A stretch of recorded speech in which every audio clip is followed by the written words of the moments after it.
शर्मा के साथ।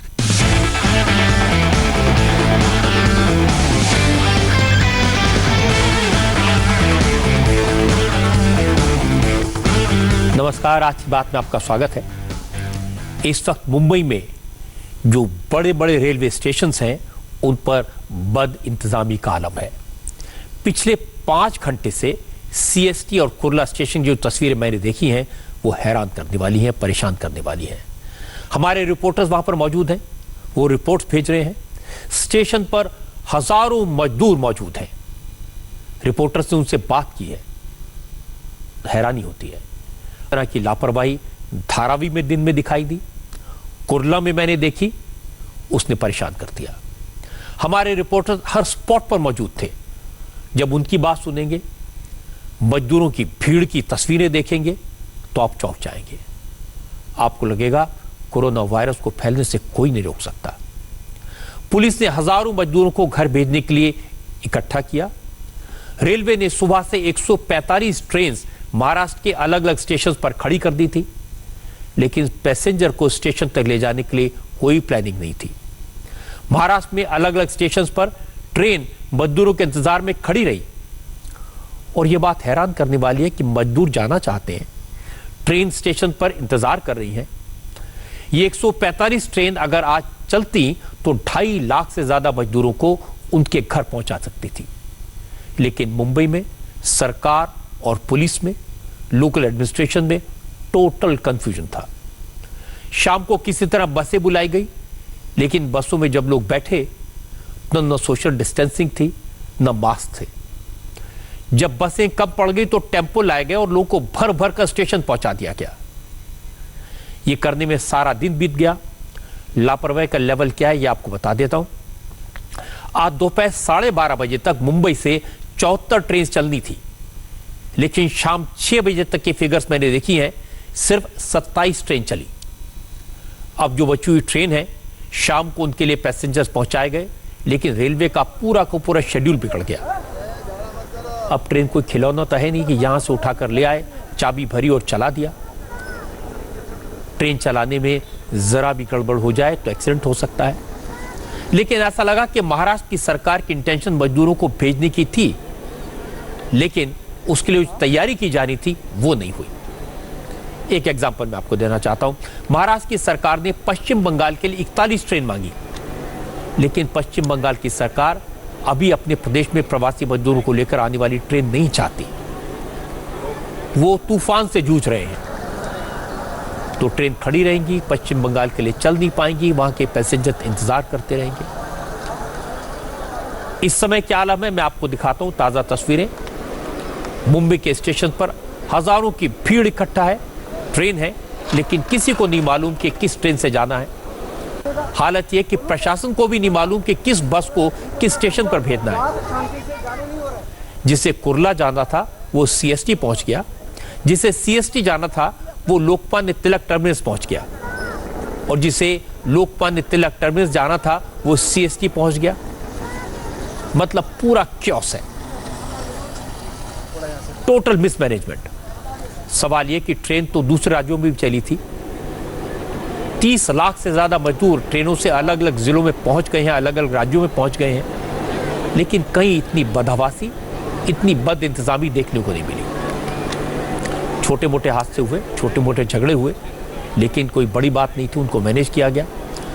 और मुंबई में आश्चर्य की बात यह है कि कोई पहली बार ऐसा नहीं हुआ, आज बहुत बड़े पैमाने पर है, लेकिन ऐसी लापरवाही तीसरी बार देखने को मिली है।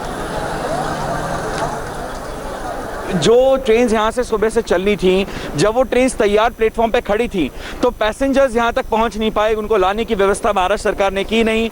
तो इस वजह से मॉर्निंग की जो ट्रेन थी, सुबह की जो ट्रेन थी वो यहाँ से निकल नहीं पाई, और ये जो बैकलॉग है ये हर घंटे बढ़ता गया।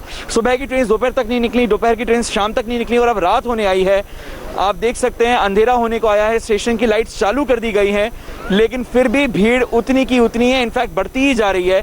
और जो मैं पहले आपको बता रहा था कि जो बसेज हैं वो भी लगातार आती जा रही हैं, यहाँ पर यात्रियों से खचाखच भरी हुई हैं। मैं अपने कैमरामैन से गुजारिश करूंगा कि वो ज़रा बसेज दिखाएं कि किस संख्या में यहाँ पर बसेज आई हैं। आप देखिए एक के बाद एक यहाँ पे बसेस की लाइन है।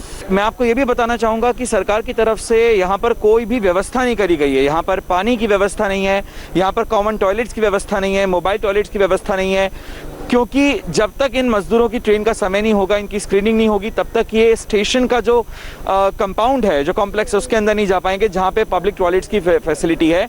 तो ऐसी सूरत में प्रशासन को और सरकार को बाहर ऐसी व्यवस्था रखनी चाहिए थी, स्पेशली महिलाओं के लिए और बच्चों के लिए, लेकिन वो व्यवस्था नहीं है। और सुबह का जो बैकलॉग है, क्योंकि सुबह से जो ट्रेन चलनी थी वो ट्रेन अभी तक नहीं चली हैं, तो सुबह के जो पैसेंजर्स हैं, जो यात्री हैं, वो अभी भी यहाँ पर मौजूद हैं। और जिन पैसेंजर्स की, जिन यात्रियों की ट्रेन शाम को थी, वो भी बड़ी संख्या में अब यहाँ पहुँच गए। इसलिए ये जो भीड़ है वो अब डबल हो चुकी है। मुझे ये लग रहा था कि जैसे जैसे ट्रेन जाती जाएंगी वैसे वैसे भीड़ कम होती जाएगी, लेकिन ऐसा हुआ नहीं, ये भीड़ बढ़ती ही जा रही है। कुर्ला मेट्रो स्टेशन के बाहर जो मजदूर बैठे हैं, उन्हें कम से कम ट्रेन दिखाई दे रही है। उन्हें कम से कम इस बात का संतोष है कि देर भरी लगे लेकिन ट्रेन तो मिलेगी, घर तो पहुंचेंगे। लेकिन सीएसटी में हालात बहुत खराब है। छत्रपति शिवाजी टर्मिनस से हमारे संवाददाता राजीव सिंह ने जो रिपोर्ट भेजी है, वो वाकई में दुख देने वाली है, हैरान करने वाली है। स्टेशन के बाहर 1-1 किलोमीटर की लाइनें लगी हैं और सुध लेने वाला कोई नहीं है।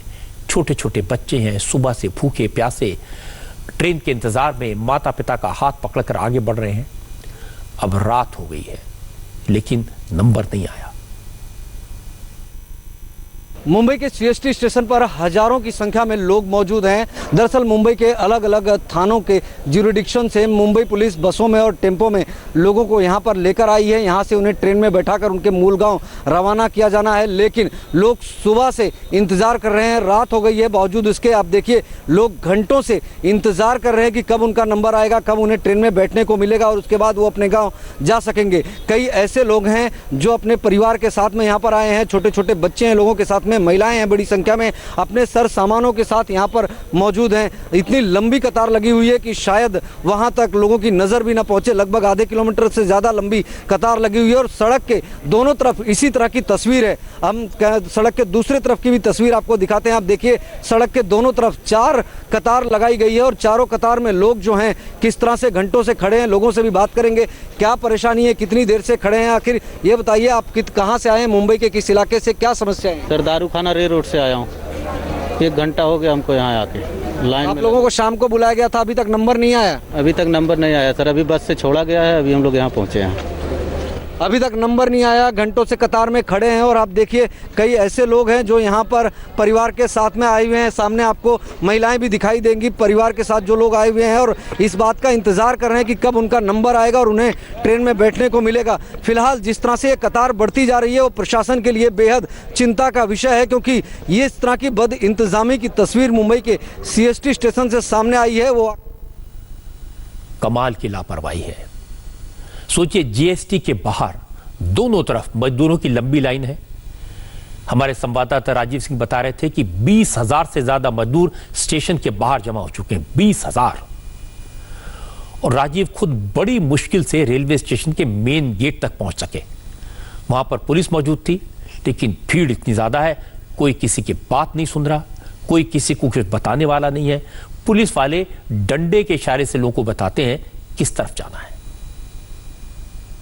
आप देखिए यहाँ पर ये स्टेशन के बाहर पी डी मेलो रोड के बाहर की तस्वीर है, जहाँ तक नजर जाएगी सिर्फ और सिर्फ लोगों की भारी भीड़ यहाँ पर दिखाई दे रही है। जाहिर बात है कि जिस तरह से यहाँ पर लोगों का हुजूम मौजूद है वो प्रशासन के लिए बेहद चिंता का विषय है। फिलहाल लोगों को जो है पुलिस समझा बुझाकर सोशल डिस्टेंसिंग का पालन करने की अपील कर रही है, लेकिन इतने बड़े पैमाने पर यहाँ लोग मौजूद हैं कि संभवतः ये इतना आसान काम नहीं है। ऐसे में पुलिस लगातार कोशिश कर रही है कि लोगों को कम से कम समझा बुझाकर कतारबद्ध तरीके से खड़ा किया जा सके। फिलहाल यहाँ की तस्वीर जो है बेहद चौंकाने वाली है कि किस तरह से लोग इतने बड़े पैमाने पर यहाँ पर मौजूद हैं। फिलहाल ऐसी तस्वीर वाकई में मुंबई की बदइंतजामी को दिखाती है कि किस तरह से लोग सड़क पर मौजूद हैं, लेकिन उन्हें ट्रेन के अंदर जगह नहीं मिल पा रही है। लोग यहाँ पर अपने परिवारों के साथ पहुँचे थे, लेकिन उसके बावजूद यहाँ पर उन्हें किसी तरह की कोई व्यवस्था नहीं मिल रही। हालांकि कुछ गिनी चुनी ट्रेनें ही यहाँ से छोड़ी गई हैं। लोग देखिए किस तरह से सूटकेस से लेकर बड़े बड़े पेटी लेकर, लोहे की पेटी के साथ में यहाँ पर इंतजार कर रहे हैं। इतनी बड़ी पेटी लेकर आए हैं, बहुत थक गए होंगे। कब से इंतजार कर रहे हैं? सारा दिन भर। कहाँ से आए हैं? मुंबई के किस इलाके से? मुलन। मुंबई में कुर्ला से और सीएसटी से हमारे संवाददाता पारस कोठारी और राजेश कुमार मौजूद हैं। पहले पारस से जरा बात करते हैं। पारस कुर्ला स्टेशन के बाहर हैं, क्या नजारा है पारस वहां पर? रजत जी, यहाँ पर सुबह से जो भीड़ थी अब वो लगभग डबल हो चुकी है। आप देख सकते हैं मेरे पीछे लोगों का बहुत बड़ा हुजूम है और अभी भी यहाँ पर बसेस आ रही हैं लोगों को लेकर मुंबई के अलग अलग इलाकों से, और वो इस तरीके से लाइन बनाकर अंदर जा रहे हैं। डेस्परेशन इतना ज़्यादा है, आप देख सकते हैं, आपको तालियों की आवाज़ सुनाई दे रही होगी, और ये तालियों की आवाज़ आपको इसके लिए सुनाई दे रही है कि अब यहाँ पर नई ट्रेन लगी है। जैसे ही ट्रेन लगती है या फिर एक ट्रेन यहाँ से निकलती है तो लोग खुशी से पागल हो जाते हैं और तालियां बजाने लगते हैं। ये दूसरी बार मैं ये नज़ारा देख रहा हूँ यहाँ पर, और भीड़ आप देख सकते हैं बहुत ज़्यादा भीड़ है। सोशल डिस्टेंसिंग का कोई पालन नहीं हो सकता यहाँ पर, क्योंकि एक ही पार्किंग स्पॉट में अगर आप 20 से 25 हज़ार लोगों को इकट्ठा कर देंगे तो सोशल डिस्टेंसिंग कोई कैसे फॉलो करेगा। साथ ही साथ मैं आपको ये भी बताना चाहूँगा रजत जी कि यहाँ पर प्रशासन की तरफ से और महाराष्ट्र सरकार की तरफ से इन प्रवासी मजदूरों के लिए जो इंतजार कर रहे हैं एलटीटी के पार्किंग प्लेस में, उनके लिए कोई सुविधा नहीं है। कोई पब्लिक टॉयलेट्स नहीं है, पानी की सुविधा नहीं है, खाने की सुविधा नहीं है, महिलाएं हैं, छोटे छोटे बच्चे हैं, लेकिन ये सब घंटों से इंतजार कर रहे हैं। मुझे खुद यहाँ पर 6 से 7 घंटे हो चुके हैं और मैं इन लोगों को इसी तरीके से देख रहा हूँ। कोई इन्हें पानी पिलाने भी नहीं आ रहा है। हाँ, कुछ समाज सेवी संस्थाएं ज़रूर हैं जो इन लोगों के लिए इस तरीके की चीज़ों की व्यवस्था कर रही है, इन्हें पानी पहुँचा रही है, इन्हें बिस्किट और चाय का इंतज़ाम करके दे रही है, लेकिन प्रशासन की तरफ से और महाराष्ट्र सरकार की तरफ से ऐसा कोई भी इंतज़ाम नहीं है। और आप देखिए एलटीटी टर्मिनस बहुत बड़ा टर्मिनस है, इसका पार्किंग स्पेस भी बहुत बड़ा है, और पूरे पार्किंग स्पेस में आपको सिर्फ लोग नजर आएंगे। कुछ लोग लाइन में खड़े हुए हैं, कुछ लोग लाइन में थक कर बैठ चुके हैं, और कुछ लोग भीड़ बनाकर क्लस्टर बनाकर खड़े हुए हैं और सिर्फ इस इंतजार में हैं कि कब इनका नंबर आएगा, इनकी स्क्रीनिंग होगी, ये प्लेटफॉर्म तक पहुंचेंगे और उसके बाद ये अपनी ट्रेन में बैठकर अपने घर के लिए रवाना हो जाएंगे। लेकिन मुझे ऐसा लगता है कि जो सुबह से बैकलॉग चला आ रहा है वो आगे देर रात तक ये प्रोसेस जारी रखेगा। पारस, जो तस्वीरें आप देख रहे हैं बहुत डराने वाली तस्वीरें हैं। ये देखकर लगता ही नहीं कि देश में कहीं कोरोना वायरस का खौफ है, और वाकई में 8 घंटे से आप वहां पर हैं, आप लोगों के हालात जान रहे हैं, समझ रहे हैं। क्या मन में आता है इतनी भीड़ देख के? लगता है कि ये इंतजाम हो पाएगा इन लोगों को भेजने का? क्या इतनी ट्रेन चल पाएंगी? नंबर तो बहुत है। रजत जी, ये इंतज़ाम बहुत अच्छे से हो सकता था, क्योंकि जब महाराष्ट्र सरकार ने 145 ट्रेन चलाने के लिए कहा और रेल प्रशासन ने उन सभी ट्रेन का इंतज़ाम किया, लेकिन उसके बाद जिस तरीके से देरी की गई लोगों को यहाँ पर लाने में, जो सुबह के जो पैसेंजर्स थे जिनकी ट्रेन 12 बजे के पहले निकलनी थी, उन पैसेंजर्स को समय पर यहाँ पहुँचाया नहीं गया, और उन पैसेंजर्स को जब दोपहर के बाद लाया गया तो दोपहर की ट्रेन के पैसेंजर भी यहाँ पहुँच गए। अब वो सभी पैसेंजर्स एक साथ यहाँ इंतज़ार कर रहे हैं। अब शाम और देर रात के जो पैसेंजर्स हैं, जो यात्री हैं जिनकी देर रात की ट्रेन है, वो भी यहाँ पर मौजूद हैं। तो आप ये समझिए कि पूरे दिन भर के जो पैसेंजर्स हैं, दिन भर की जो ट्रेन स्केड्यूल थी, वो सभी पैसेंजर्स एक साथ यहां मौजूद हैं, और ये बैकलॉग सुबह से चल रहा है। अगर सुबह के पैसेंजर्स को महाराष्ट्र सरकार और पुलिस प्रशासन समय पर ले आता, वो ट्रेन में बैठ जाते, ट्रेन यहां से निकल जाती, तो ये बैकलॉग नहीं होता, ये भीड़ जमा नहीं होती, क्योंकि एक प्रोसेस के साथ एक एक करके ट्रेन निकलती रहती है और भीड़ जमा होने का सवाल ही पैदा नहीं होता। रजत जी, तो आप कह रहे हैं कि एक लापरवाही है, बदइंतजामी है। सीएसटी चलते हैं। अब राजेश कुमार हमारे साथ में, हमारे संवाददाता सीएसटी का पर नजर रखे हुए हैं। क्या हाल है वहां पर सीएसटी पर राजेश? क्या वहां भी उतनी भीड़ है जितनी कुर्ला में है? बिल्कुल, देखिए सीएसटी स्टेशन से जो जिस गेट से पैसेंजर्स की एंट्री हो रही है रजत जी, उससे तकरीबन मैं 600-700 मीटर दूर खड़ा हूँ और आपको तस्वीरें दिखा दूँ। ये तस्वीरें बदइंतज़ामी, मिसमैनेजमेंट की तस्दीक करती हैं कि किस तरीके से महाराष्ट्र सरकार ने, मुंबई पुलिस ने, मुंबई के प्रशासन ने किस तरीके से बदइंतज़ामी की है, और कोरोना के वक्त में जब लॉकडाउन है, सोशल डिस्टेंसिंग, तमाम तरह के नॉर्म्स का पालन करना, उनकी किस तरीके से यहाँ पे धज्जियाँ उड़ रही हैं। और सिर्फ इसी वजह से क्योंकि सारे के सारे लोगों को एक दिन ही बुला लिया गया, क्योंकि 146 ट्रेनों की मांग कर दी थी महाराष्ट्र सरकार ने, और जब लिस्ट मांगी गई तो अलग अलग जगहों को बाइफरकेट करके भेजने के बजाय अगर किसी को उत्तर प्रदेश जाना है, बिहार जाना है, सबको एक साथ बुला लिया गया। उत्तर प्रदेश, बिहार, झारखंड।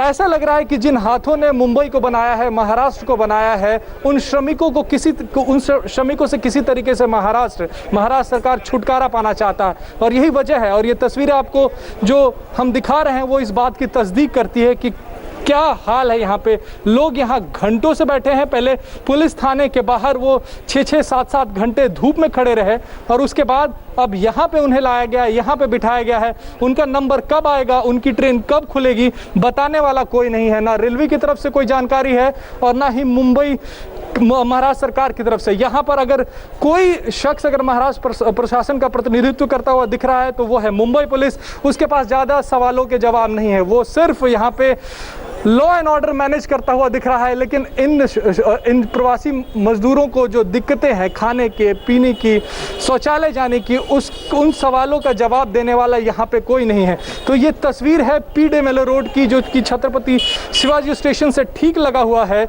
और जिस गेट से लोगों को अंदर जाना है वहाँ से तकरीबन 500 से 700 मीटर दूरी की है। और मैं कैमरामैन से कहूँगा कि वो बसेस दिखाएं। अभी भी लगातार बसेस जो हैं रजत जी वो यहाँ पे पहुँच रही हैं। यानी कि जब हम यहाँ पे पहुँचे थे उसके बाद से तकरीबन 4 से 5 हज़ार श्रमिक और यहाँ पे पहुँच गए हैं। मतलब पिछले 1 घंटे की बात मैं बता रहा हूँ। तो लगातार अभी लोग, श्रमिक, प्रवासी मजदूर यहाँ पे पहुँच रहे हैं। सबका नंबर कब आएगा किसी को पता नहीं। इस भीड़ को देखकर ऐसा लग रहा है कि अगले 1 से 2 दिन तक इंतज़ार करना पड़ेगा लोगों को, तभी उनका नंबर आएगा। अब तक सिर्फ 27 ट्रेनें, शाम के 6 बजे तक सिर्फ 27 ट्रेनें पूरे महाराष्ट्र से खुली हैं। 146 ट्रेनों की मांग थी, लेकिन सिर्फ 27 ट्रेनें शाम के 6 बजे तक खुली हैं। पिछले 1-2 घंटे में 1-2 ट्रेनें ज़रूर खुली होंगी, लेकिन यहाँ पे जो स्थिति है वो बेहद ख़राब है। और जो भी यहाँ पे पैसेंजर बैठा उसका नंबर कब आएगा उसे पता नहीं। रजत जी, राजेश, जो आपने बात बताई तो बहुत हैरान करने वाली बात है कि अभी भी बसें आ रही हैं, इतनी बड़ी संख्या में लोग वहाँ हैं।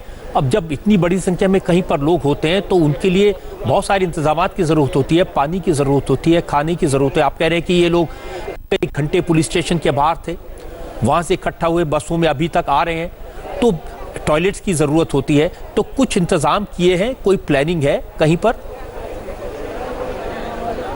देखिए रजत जी, जैसा मैंने पहले कहा कि आज के इंतज़ाम देख के ऐसा लग रहा है कि जिन हाथों ने मुंबई को बनाया है, महाराष्ट्र को बनाया है, जिन मजदूरों ने यहाँ की फैक्ट्रियाँ चलाई है, उनसे किसी तरीके से छुटकारा पाना चाहता है ये राज्य। और उसी की तस्वीर है, ये तस्वीरें जो हैं उसी की तस्दीक कर रही हैं। शौचालय की कोई व्यवस्था नहीं, खाने पीने की कोई व्यवस्था नहीं। कुछ सामाजिक संगठन ज़रूर आके लोगों को पानी या बिस्किट दे के जा रहे हैं, लेकिन सरकार की तरफ से कोई इंतज़ाम किए गए हो बिल्कुल नहीं है। आज सवेरे सवेरे सब लोगों को फ़ोन करके ज़रूर इकट्ठा कर लिया गया, इसलिए मुंबई के अलग अलग पुलिस थानों के बाहर हजारों लोगों की भीड़ थी।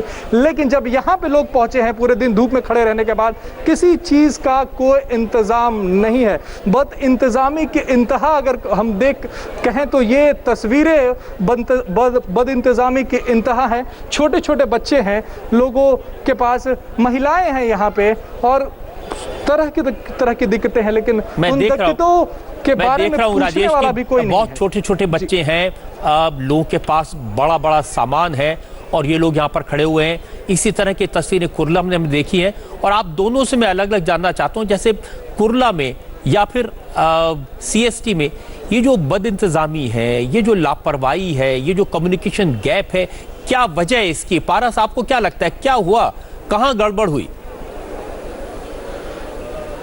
रजत जी, सबसे बड़ी जो वजह मुझे लगती है वो ये है कि जब श्रमिक मजदूरों के लिए श्रमिक स्पेशल ट्रेन चलना शुरू हुई, उस समय इनकी संख्या बहुत कम रखी महाराष्ट्र सरकार ने।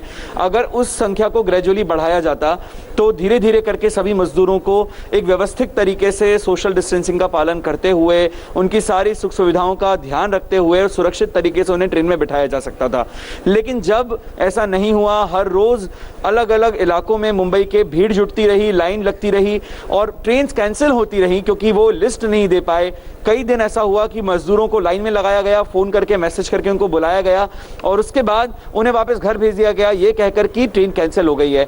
और अब जब महाराष्ट्र सरकार की थू-थू होने लगी इस चीज के ऊपर कि आप श्रमिकों को भेजना नहीं चाहते या फिर आपकी व्यवस्था अच्छी नहीं है, तो एक साथ 145 ट्रेन का शगुफा छोड़ दिया कि हम 145 ट्रेन आज मांग रहे हैं, हम सारे मजदूरों को एक साथ 1-2 दिन में बाहर निकाल देंगे। लेकिन इस तरीके की व्यवस्था हो ही नहीं सकती, क्योंकि जब आप इस तरीके की व्यवस्था को अगर व्यवस्थित तरीके से नहीं अगर आप मैनेज कर पाएंगे तो ऐसा ही नजारा देखने को मिलेगा जैसा आपको इस वक्त लोकमान्य तिलक टर्मिनस के बाहर देखने को मिल रहा है, जहां पर यूपी और बिहार के सैकड़ों ट्रेन के मजदूर एक साथ मौजूद हैं अपने परिवार और छोटे छोटे बच्चों के साथ, जबकि इन मजदूरों को धीरे धीरे करके पिछले कुछ दिनों में भेजा जा सकता था। लेकिन आज तस्वीरें बिल्कुल हैरान करने वाली तस्वीरें हैं, बिल्कुल डराने वाली तस्वीरें हैं।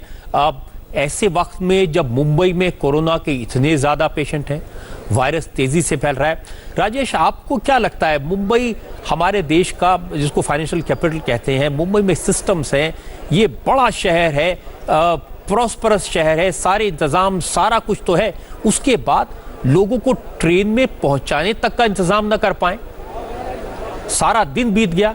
आपने दिखाया कि अभी भी बसें आ रही हैं।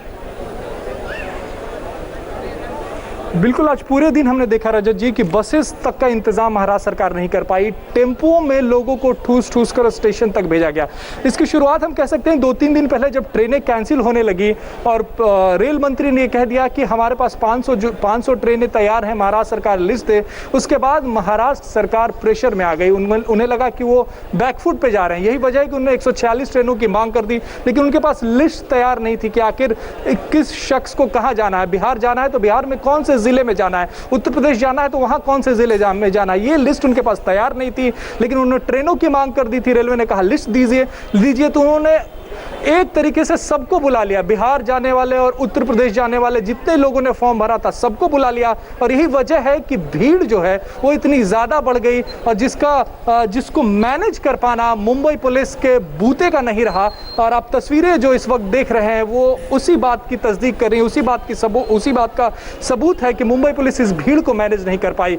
लेकिन राजनीति में अपर हैंड रखने के लिए महाराष्ट्र सरकार ने ट्रेनों की मांग कर दी, लिस्ट तैयार नहीं थी, सारे लोगों को एक साथ बुला लिया और यही वजह है कि हमें ये तस्वीर देखने को मिल रही है। और ये भीड़ कब छटेगी, कब इनका नंबर आएगा, इस सवाल का जवाब ना महाराष्ट्र सरकार के पास है और ना ही रेलवे के पास। रजत जी, नहीं, मैं आपकी बात समझ सकता हूँ और आपकी बातों से मुझे अंदाजा लग रहा है कि वहाँ जो स्थिति है वो कितनी भयावह है और कितनी परेशानी वहाँ पर लोगों को महसूस करनी पड़ रही है। और मैं आप दोनों से, पारस और राजेश, आपसे कहना चाहता हूँ कि आपका काम बहुत मुश्किल है, मुंबई में ख़तरा ज़्यादा है, आप अपना ध्यान रखें। मैं कोशिश करूँगा थोड़ी देर बाद आपके पास फिर से आके आपसे एक अपडेट लें, लेकिन आप अपना ध्यान रखें और इस वायरस से संभल के रहें। तो बहुत बहुत शुक्रिया आपका। फ़िलहाल मैं कोशिश करूँगा आपसे फिर से बात करने की। हमारे संवाददाता मुंबई में कई सारे स्टेशन पर मौजूद हैं, मैं कोशिश कर रहा हूं कि उनसे भी आपकी बात करवाऊं, उनकी बात सुनवाऊं, आपको पता चले कि वाकई में ऐसी दुर्दशा, ऐसी इनह्यूमन कंडीशन मैंने कभी नहीं देखी और मुंबई में इससे बचा जा सकता था।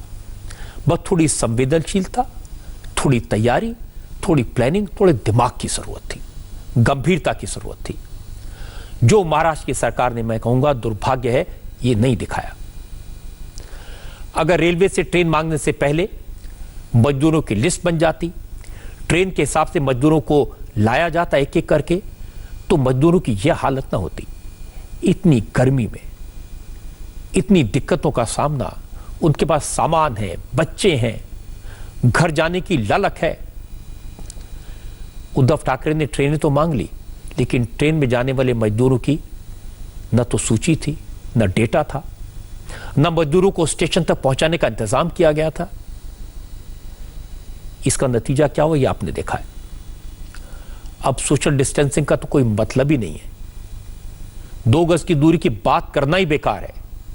इनको पानी मिल जाए, खाना मिल जाए, टॉयलेट के लिए जगह मिल जाए, ट्रेन मिल जाए, घर चले जाए, बस इतना ही काफी है। कोरोना का डर तो कहीं रहा नहीं। सीएसटी पर कुर्ला में हजारों मजदूरों की भीड़ आपने देखी है और जब स्टेशन पर 25,000 लोग इकट्ठे हो जाएं तो ऐसा लगता है जैसे कोई रैली हो रही है। और मुझे तो तस्वीरें देखकर यह लगा, इस वक्त की तस्वीर आपने देखी है, रात में, दिन में और दोपहर में धारावी का क्या हाल था, ये आप देखेंगे तो आप चौंक जाएंगे, हैरान रह जाएंगे, रोंगटे खड़े हो जाएंगे, क्योंकि धारावी कोरोना का हॉटस्पॉट है। हजारों की भीड़ की खौफनाक एक तस्वीर मैं आपको दिखाऊंगा, लेकिन पहले 20 सेकंड का एक स्पॉन्सर मैसेज। ये ट्रेन तो महाराष्ट्र की सरकार ने मांगी थी। जब रेलवे मिनिस्टर ने महाराष्ट्र सरकार को बताया कि 145 ट्रेन स्टेशन पर पहुंच रही हैं, प्रशासन सफर करने वालों को स्टेशन ले आए, तो फिर आनंद फानंद में रात में ही उन लोगों को फोन करके, मैसेज करके सुबह पुलिस स्टेशन पहुंचने को कहा गया। जिन लोगों ने रजिस्ट्रेशन करवाया था, लेकिन किसी को नहीं मालूम था उसे किस ट्रेन से जाना है, कौन से स्टेशन पर पहुंचना है, ट्रेन कब जाएगी। हालत यह हो गई कि स्टेशन पर ट्रेनें खाली खड़ी रही, मजदूरों का इंतजार करती रही। जिस वक्त मजदूरों को पहुंचना था वो नहीं आए। महाराष्ट्र की सरकार के पास में सारी ट्रेनों का पूरा शेड्यूल लिखित में था। उनको मालूम था कि कौन सी ट्रेन कितने बजे कब जाएगी, कहां से जाएगी, कौन सी जगह के लिए जाएगी। महाराष्ट्र में राज्य सरकार ने मजदूरों को यह कहकर अपने घरों से बुलाया कि उन्हें घर भेजकर रहेंगे। मुंबई में कई जगह लाइनें लगवा दी गई और दिन भर इतने बुरे हालात रहे। इस वक्त जो तस्वीर आप देख रहे हैं, ये धारावी की है। जिन तस्वीरों के बारे में मैं आपको कह रहा था कि डराने वाली तस्वीरें हैं, चौंकाने वाली तस्वीरें हैं। यहां से मजदूरों को अलग अलग रेलवे स्टेशन पर भेजा जाना था। हजारों की संख्या में मजदूर पहुंच गए। प्रशासन मजदूरों को बुला तो लिया, लेकिन मजदूरों को स्टेशन भेजने के लिए बसों का इंतजाम नाकाफी था। लोग सुबह 8 बजे से इंतजार कर रहे थे। किसी को उत्तर प्रदेश जाना था, किसी को बिहार की ट्रेन पकड़नी थी, लेकिन बसें नहीं थी जो उन्हें स्टेशन तक ले जाएं। और स्टेशन पर ट्रेन पैसेंजर का इंतजार कर रही थी। पैसेंजर पुलिस स्टेशन के सामने धारावी की सड़कों पर बस का इंतजार कर रहे थे। तस्वीर जब आप देखेंगे तो आपको समझ में आएगा कि प्रशासन की तरफ से बहुत ज़्यादा एहतियात नहीं बरती जा रही है। ये सारे प्रवासी मजदूर हैं, इन्हें घर जाना है, सब के सब सड़क पे हैं, सबको एक ही साथ बुला लिया गया है। ग्रुप लीडर को कॉल जाता है और उसके बाद उनके साथ जो 20 से 22-25 लोग रहते हैं उनको बुलाया जाता है। इतने सारे लोगों को एक साथ बुला लिया गया है। हमें जो जानकारी मिली है उसमें बताया गया कि CST और LTT यानी कि छत्रपति शिवाजी टर्मिनस और लोकमान्य तिलक टर्मिनस से बिहार और उत्तर प्रदेश के लिए ट्रेनें खुलने वाली है। यही वजह इन सबको यहाँ पे बुलाया गया। अब यहाँ से इनको बारी बारी से बस में बैठाया जा रहा है। अनाउंसमेंट हो रहा है, अगर किसी को सुल्तानपुर जाना है तो वो आके बैठे, किसी को गोंडा जाना है तो वो आके फला बस में बैठे। लेकिन एक साथ इतनी भीड़, आपको कैमरे के जरिए जो कैमरामैन मिलिंद सालवे ने दिखाया, जहां तक निगाह जाती है वहां सिर्फ भीड़ ही भीड़, सोशल डिस्टेंसिंग जीरो, लॉकडाउन के नियम खत्म पूरी तरीके से। कोरोना कैसे रुकेगा ये सबसे बड़ा सवाल है। अगर इस तरीके से प्रशासन जो है वो इतने सारे लोगों को एक जगह बुलाता है और यहाँ से अनाउंसमेंट हो रहा है, जो लोग हाथ उठा रहे हैं, फिलहाल अनाउंस किया गया कि सुल्तानपुर जिनको जाना है वो अपना हाथ उठाएं। तो ये लाइन जो कतार है उसमें सुल्तानपुर के लोग जो हैं वो खड़े हैं।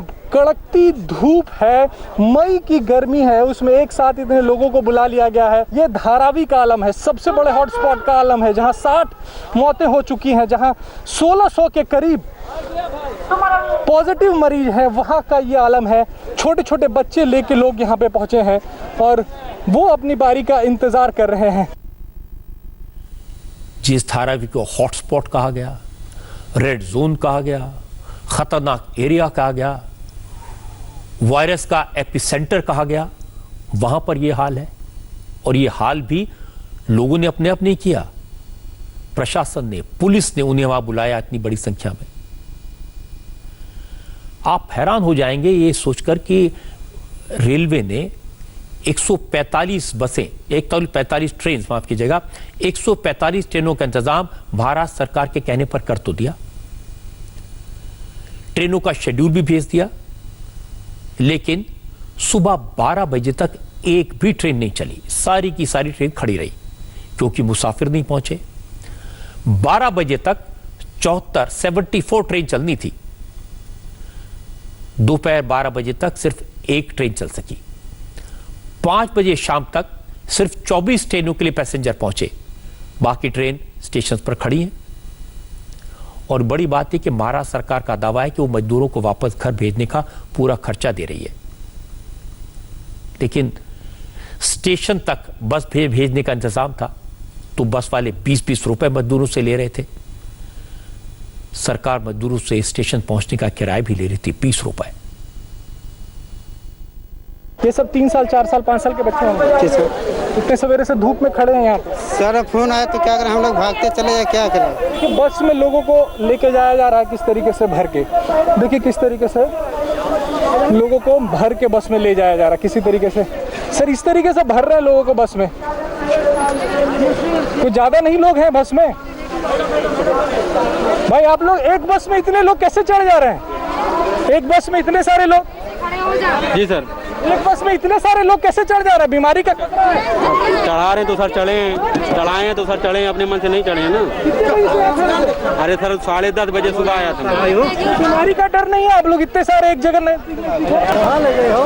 देखिए किस तरीके से बसों में भर भर के लोगों को ले जाया जा रहा है।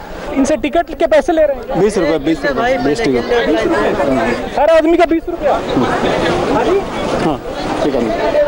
सबसे 20-20 रुपए ले जा रहे हैं। जी हाँ, सबसे 20 रुपये ले रहा है। कहाँ लेके जाएंगे इनको? CST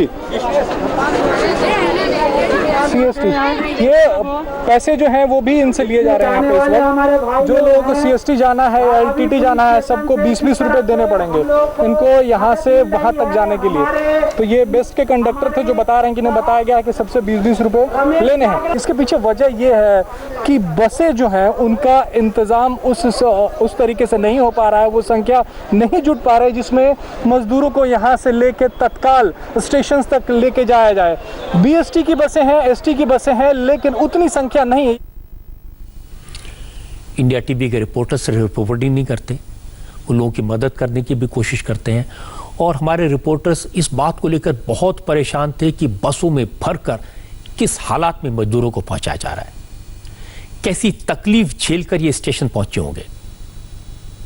इसका अंदाजा रिपोर्टर्स ने आपको देने की कोशिश की, मजदूरों को समझाने की कोशिश की कि एक बस में इतने सारे लोग न जाएं, लेकिन मजदूर भी क्या कर सकते थे? उनके पास तो कोई रास्ता नहीं है, इंतजाम तो उनके हाथ में नहीं है। परिवार के साथ, छोटे छोटे बच्चों के साथ सुबह 5 बजे घर से निकले थे ये लोग, सुबह 8 बजे तक पुलिस की बताई जगह पर पहुंच गए। इतनी तेज गर्मी में दोपहर 3 बजे तक जब धूप में तपना पड़ा तो उनका क्या हाल हुआ होगा, इसका अंदाजा आप लगा सकते हैं। और जब रिपोर्टर से ये बातें मुझे बताई, ये रिपोर्ट्स मैंने देखी, तो वाकई में दिल दहल गया। मैं आपको बता रहा था कि यूपी के लिए आज 68 ट्रेनें शेड्यूल थी, बिहार के लिए 27, छत्तीसगढ़, ओडिशा, तमिलनाडु, राजस्थान, उत्तराखंड, केरल के लिए एक ट्रेन तैयार थी। और जब मुसाफिर नहीं पहुंचे तो रेलवे अफसर बार बार महाराष्ट्र सरकार पर दबाव डालते रहे कि ट्रेन खड़ी है, क्या करें। 3 बजे तक सिर्फ 13 ट्रेन चल पाई। यूपी के लिए 12 बजे तक 18 ट्रेन चलनी थी, उनमें से 1 ट्रेन चली। आप समझ सकते कितना बैकलॉग हो गया होगा। शाम को 6 बजे तक 145 में से 85 ट्रेनों को चले जाना था, जिनमें से सिर्फ 27 ट्रेन चल पाई, सिर्फ 27 पूरे दिन में। बाकी ट्रेन में सफर करने वाले स्टेशन नहीं पहुंचे, स्टेशन पहुंचे तो ट्रेन तक नहीं पहुंच पाए क्योंकि प्लानिंग नहीं थी। ये लोग अपनी ट्रेन का इंतजार कर रहे थे और ट्रेन इन पैसेंजर्स का इंतजार कर रही थी, क्योंकि किसी को पता ही नहीं था उसे किस ट्रेन से जाना है, कौन से स्टेशन से जाना है, कौन से प्लेटफॉर्म से जाना है। महाराष्ट्र में जिन मजदूरों की बात अब तक आपने सुनी, वो सब के सब यूपी या बिहार से रहने वाले हैं, वहां जाना चाहते थे। और रात की बात है कि बिहार और यूपी की सरकार दूसरे राज्यों से आने वाले मजदूरों को स्वागत करने के लिए तैयार है, लेकिन हर राज्य ऐसा नहीं है। पश्चिम बंगाल ने साफ कह दिया है कि फिलहाल बाहर से वापस आने वाले मजदूरों को न भेजा जाए, क्योंकि सरकार तूफान से नुकसान को दुरुस्त करने में लगी है। ममता बनर्जी के रुख के बाद उद्धव ठाकरे की सरकार ने रेलवे मिनिस्ट्री को लिख कर दिया, महाराष्ट्र से पश्चिम बंगाल के मजदूरों को वापस भेजने के लिए 41 ट्रेनों की जरूरत है। ममता बनर्जी नहीं चाहती, लेकिन उद्धव ठाकरे ने 41 ट्रेनों की मांग की पश्चिम बंगाल के लिए। रेलवेज ने महाराष्ट्र सरकार से कहा इस मांग पर फिर से विचार कर लीजिए, पश्चिम बंगाल सरकार से बात कर लीजिए, लेकिन महाराष्ट्र की सरकार अपनी मांग पर अड़ी रही। तो रेलवे ने पश्चिम बंगाल के लिए भी 41 ट्रेनें महाराष्ट्र सरकार को दे दी। लेकिन इस बीच पश्चिम बंगाल सरकार ने रेलवे को चिट्ठी लिखी, कहा एक दिन में 2 ट्रेन से ज्यादा न भेजी जाए। इससे ज्यादा ट्रेनों को पश्चिम बंगाल की सरकार परमिशन नहीं दे सकती, उनको हैंडल नहीं कर सकती। अब महाराष्ट्र सरकार ने ममता बनर्जी से बात की तो 1 ट्रेन और बढ़ा दी गई। अब ज्यादा से ज्यादा 3 ट्रेन चल पाएंगी। मुंबई में तो पश्चिम बंगाल के जितने मजदूर थे जो वापस जाना चाहते थे वो सब पहुंच गए। उद्धव ठाकरे ने 25 मई यानी कल भी 125 ट्रेन मांगी थी, लेकिन वो सिर्फ 41 का डेटा दे सके, इसलिए इनमें से 39 ट्रेन चली। पश्चिम बंगाल जाने वाली 2 ट्रेन इसलिए कैंसिल हो गई क्योंकि ममता सरकार ने हाथ खड़े कर दिए। आज फिर यही हुआ, 41 ट्रेनें मांगी गई और ममता ने 3 से ज्यादा ट्रेन को परमिशन देने से इनकार कर दिया। अब उद्धव ठाकरे घर पर बैठे हैं और गरीब मजदूर अपने बच्चों के साथ भूखे प्यासे खड़े हैं। मजदूर महाराष्ट्र सरकार से निराश हो चुके हैं, लेकिन किसी भी कीमत पर अपने घर तो जाना है। आइए वापस भी नहीं लौट सकते क्योंकि ममता ने ट्रेनों को मंजूरी नहीं दी, इसलिए ममता के खिलाफ नाराजगी है। मजदूर भाइयों का कहना है कि ममता को बंगाल की कुर्सी पर उन्होंने बैठाया, अगर वो हमें नहीं बुलाएंगे तो फिर अगले चुनाव में जो होगा उसकी जिम्मेदारी वो खुद होंगे। हम लोग तो बहुत दिन से इंतज़ार कर रहे हो, लेकिन इधर तो 5-6 घंटे हो गया। इससे पहले हम लोग पहले बोला था थाने में जमा करो पेपर, तो उधर 2 दिन लाइन लगा के टोकन लिया। फिर 2 दिन के बाद 4 दिन बाद हम लोग 11 तारीख को जमा करके आया, ठीक है। उसके बाद अभी तक बोल रहे थाने से बुला लेगा, अभी तक नहीं बुलाया। इसीलिए हम लोग 2-3 महीने से इंतज़ार कर रहे हो, ऐसे 2 महीने से, और अभी तक नहीं बुलाया। ऐसे सुनने में आया जो हम लोग को गाड़ी मिलेगा, हम लोग इधर आया, आके इधर अभी तक इंतज़ार कर रहे हो, गाड़ी भी नहीं है। 2-3 घंटा हो चुका है। और ट्रेन मिलने की कोई उम्मीद है या कोई परमिशन मिला है आप लोगों को अभी तक? नहीं मिला है अभी तक। अच्छा, आप बताइए। देखिए, ऐसा जैसा बहुत प्रॉब्लम है, घर में काम काज नहीं है, बच्चे छोटे छोटे बच्चे लोग हैं, अभी क्या करें, किराया भी दे नहीं पा रहा है। तो हमारा ये बेहतर लग रहा है जब अपना गांव पहुंच जाएंगे तो हमारा अच्छा है। अभी नहीं मिलेगा तो रात भर रहेंगे। लाइन दे के मंगाता हूँ, 2 महीने से चल रहा है। हम लोग 3-4 दिन से पैदल चल के आ रहे हैं। इधर आके बोला जब भी आता हूँ बोला ट्रेन नहीं है, पश्चिम बंगाल का ट्रेन नहीं है, कैंसिल कर दिया। कितना दिन इधर ऐसे रहूँगा।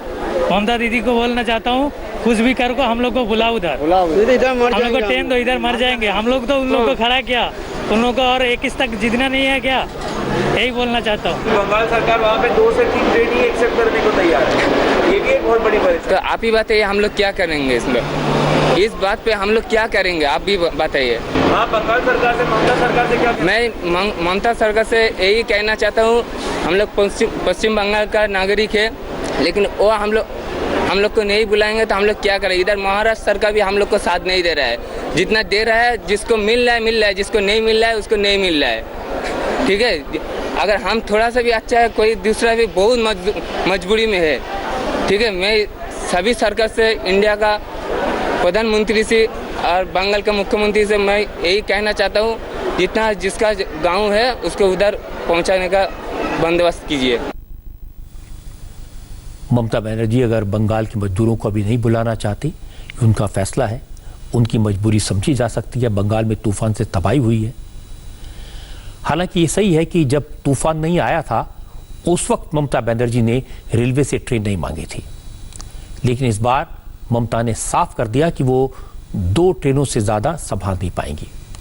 इसलिए आज मुंबई में जो गरीब लोग परेशान हुए उसके लिए उद्धव ठाकरे और उनकी सरकार जिम्मेदार है। लेकिन कोई सरकार इतनी लापरवाही, इतनी गलती कैसे कर सकती है, समझ नहीं आता। इसलिए रेलवे मिनिस्टर पीयूष गोयल से भी सवाल पूछे गए।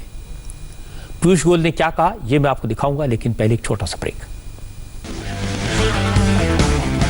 मुंबई की जो तस्वीरें देखी, धारावी की, कुर्ला की, सीएसटी की, मेरे मन में कई सवाल आए।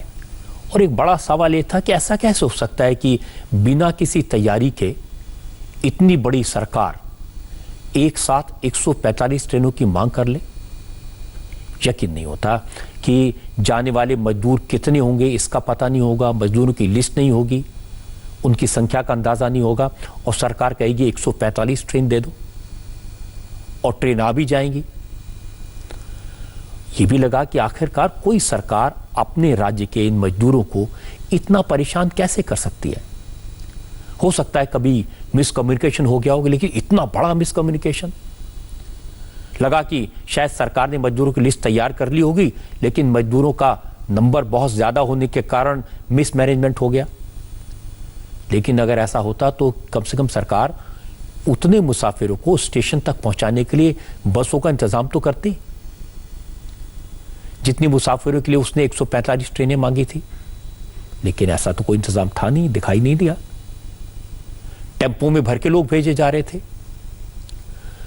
मुझे यकीन ही नहीं होता कि कोई सरकार, कोई प्रशासन इस तरह की लापरवाही कर सकती है। जो सरकार इस तरह की लापरवाही कर सकती है, इस तरह की बदइंतजामी कर सकती है, वो कोरोना के संकट से कैसे लड़ेगी? क्या मुंबई में इसीलिए बुरा हाल तो नहीं है? ये बहुत सारे सवाल हैं जो उद्धव ठाकरे को जिनके जवाब देने हैं। अभी तक तो उनकी तरफ से कोई बात सामने नहीं आई है।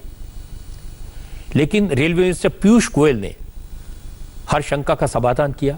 सवाल उनके लिए भी बहुत सारे थे, उनसे भी पूछा गया क्या फैक्ट्स हैं, क्या सबूत हैं। पीयूष गोयल ने कहा कि उन्हें भी महाराष्ट्र सरकार के ऐसे व्यवहार की उम्मीद नहीं थी, क्योंकि रेलवे के अफसरों से दूसरे रूट से ट्रेनों को मंगवाकर महाराष्ट्र सरकार की मांग को पूरा किया, क्योंकि वो ये नहीं चाहते थे कि महाराष्ट्र की सरकार को शिकायत का कोई मौका मिले। रेलवे चाहता है मजदूरों को जल्दी से जल्दी उनके घर पहुंचाया जाए, इसका प्रेशर उनके ऊपर है। लेकिन इस तरह की बदइंतजामी, इस तरह की लापरवाही महाराष्ट्र में जो मजदूर फंसे हैं उनके परेशानियां और बढ़ा देती है। और ट्रेन दिन भर खड़ी रही। इन ट्रेनों का इस्तेमाल दूसरे राज्यों से वापस आने वाले मजदूरों को उनके घर पहुंचाने के लिए भी हो सकता था, लेकिन वो भी नहीं हो पाया।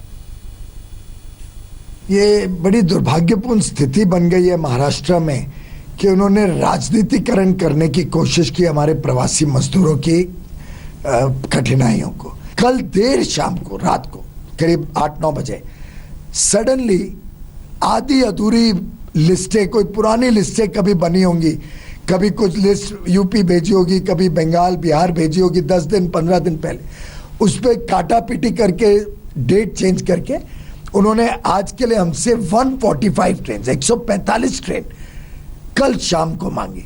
अब रेलवे ऐसा तो नहीं है कि भाई हम कल शाम को बोले और आज सुबह 145 ट्रेन। फिर भी पूरी रात बैठ के देश भर की समीक्षा करके ट्रेनों को तेज दौड़ा के पूरी हमने प्लानिंग की, रात भर बैठ के 145 ट्रेन हमने महाराष्ट्र पहुंचा दी। 145 ट्रेन को नोटिफाई कर दिया।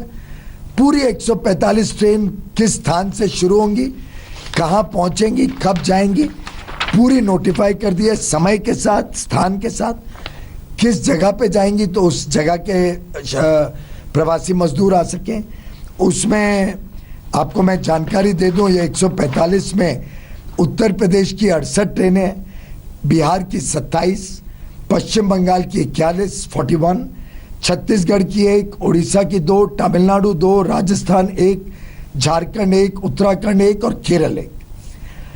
अब दुर्भाग्यपूर्ण स्थिति ये है कि शाम के 5 बज चुके हैं और शाम के 5 बजे जबकि 74 ट्रेनें, 74 ट्रेन 5 बजे तक निकल जानी चाहिए थी, मात्र 24 ट्रेन के पैसेंजर आए हैं। Only 24 train.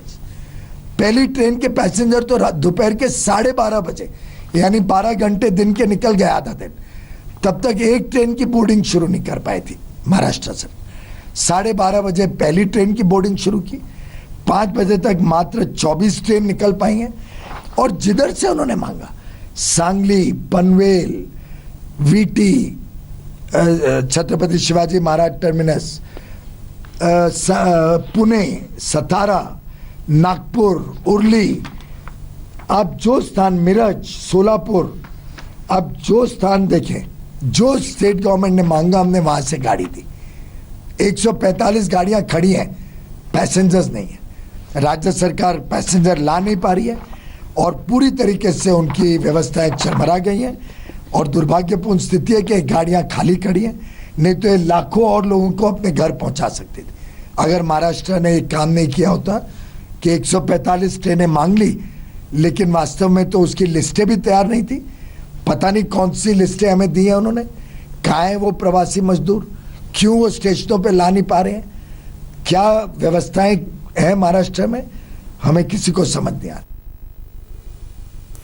जब से मजदूरों की तकलीफ में आई तस्वीरें आने लगी, सड़क पर पैदल चलते मजदूर, भूखे प्यासे मजदूर, बच्चों को लेकर सिर पर सामान रखकर सड़कों पर जाते मजदूर, फिर एक्सीडेंट में उनकी डेथ हुई, तो हमेशा मैं जो सरकार में मिनिस्टर से उनसे बात करता था, पीयूष गोयल से लगातार मेरी बात होती रही है, काफ़ी सेंसिटिव है। और मैंने बार बार ये समझाने की कोशिश की किसी भी तरह से इन मजदूरों को रोकने की कोशिश न की जाए। वो घर जाना चाहते हैं तो घर जाने का इंतजाम किया जाए। और पीयूष गोयल की हमेशा ये कोशिश रही कि जो राज्य सरकारें हैं उनमें से किसी को शिकायत ना हो, जितनी डिमांड हो उतनी पूरी करती जाए। और पीयूष गोयल ने मुझे बताया कि उत्तर प्रदेश की सरकार ने, बिहार की सरकार ने जितनी ट्रेनें मांगी उन्हें दी और बड़े अच्छे से उन्होंने उन ट्रेनों को चलाया, कहीं कोई दिक्कत नहीं हुई। सब चाहते हैं कि जो प्रवासी मजदूर हैं जल्दी से जल्दी उनके घर पहुंचे। चीफ मिनिस्टर चाहते हैं, रेलवे मिनिस्टर चाहते हैं। और जब उनसे सवाल पूछे गए तो उन्होंने पूरे फैक्ट्स बताए, ट्रेनों की पूरी लिस्ट दिखा दी और महाराष्ट्र सरकार को जो रिमाइंडर भेजे हैं, जो चिट्ठियां भेजी हैं, उसकी कॉपी भी दिखा दी। ट्रेनों का जो शेड्यूल है उसकी कॉपी भी दिखा दी। अब इससे ज्यादा और क्या सबूत चाहिए? रेलवे मिनिस्टर राज्यों के लिए ट्रेनों का इंतजाम कर सकते हैं, उन्होंने किया, लेकिन ट्रेनों में कितने मजदूर जाने हैं, किस ट्रेन से किन मजदूरों को ले जाना है, उन मजदूरों को रेलवे स्टेशन तक कैसे और कब पहुंचाना है, इसका काम तो राज्य सरकारों को करना होगा। ये तो पीयूष गोयल नहीं कर सकते। मजदूरों को स्टेशन ले जाना है और फिर उनको ट्रेन में बिठाना है और जब वो ट्रेन में जाएं तो उनके लिए पानी का, खाने का इंतजाम हो। ये सारी तैयारियां हैं और रेलवे मिनिस्ट्री ने 85% खर्चा उठा करके ये तैयारी की है। और यूपी, बिहार, छत्तीसगढ़, झारखंड, राजस्थान, कई राज्यों की मांगों पर ट्रेनें चली, ट्रेन पहुंची, मजदूर खुश हैं, बहुत सारी जगह पर वो क्वारंटीन में है। लेकिन महाराष्ट्र में ही ऐसी बदहाली क्यों दिखी, ये सोचने वाली बात है। क्या महाराष्ट्र में सरकार हालात को संभाल नहीं पा रही? क्या ये सवाल अब महाराष्ट्र में जो सरकार में सहयोगी दल हैं वो भी उठा रहे हैं? आज जो राहुल गांधी ने कहा वो चिंता में डालने वाली बात है। उन्होंने कहा कि कांग्रेस महाराष्ट्र में सरकार में जरूर है लेकिन फैसलों में कांग्रेस का कोई रोल नहीं है। शरद पवार जब गवर्नर से मिलने आए तो बहुत सारी अटकलें लगी। अब कोरोना का संकट है, लोग खौफ में हैं, घरों में बंद हैं, रोजगार बंद हैं, लेकिन महाराष्ट्र में सियासत हो रही है। इसकी डिटेल्स मैं आपको बताऊंगा एक ब्रेक के बाद।